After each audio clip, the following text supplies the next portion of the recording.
ஒருமுறை சாய்பாபாவின் தரிசனத்தை பெறுவதற்காக கோவாவிலிருந்து இருவர் வந்து அவர் முன் வீழ்ந்து பணிந்தனர். இருவரும் ஒன்றாக வந்தபோதும் அவர்களில் ஒருவரிடம் மட்டுமே பாபா தட்சணையாக ரூ. 15 கேட்டார். அதுவும் விருப்பமுடன் கொடுக்கப்பட்டது.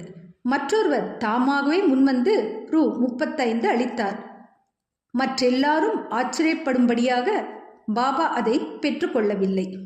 அங்கிருந்த ஷாமா பாபாவிடம், என்ன பாபா, இருவரும் ஒன்றாக வந்தனர், தட்சணையை நீங்கள் கேட்டு பெறுகிறீர்கள், மற்றொன்றை தாமாகவே அளித்த போதும் ஏற்றுக்கொள்ள மறுத்துவிட்டீர்கள், ஏன் இந்த வேறுபாடு என்றார். அதற்கு பாபா, ஷாமா, உனக்கு ஒன்றுமே தெரியாது. நான் ஒருவரிடமிருந்தும் ஒன்றும் எடுத்துக்கொள்வதில்லை. இம்மசூதியின் ஆளும் தெய்வமான மசூதி மாயி குறிக்கப்பட்ட கடன் தொகையை கேட்டாள். அதை அவர் அளித்து கடனில் இருந்து விடுபடுகிறார். கவனிக்கும்படியாக எனக்கு எவ்வித வீடோ சொத்தோ குடும்பமோ இருக்கிறதா? எனக்கு எதுவுமே தேவையில்லை. எப்போதும் சுதந்திரமாகவே இருக்கிறேன்.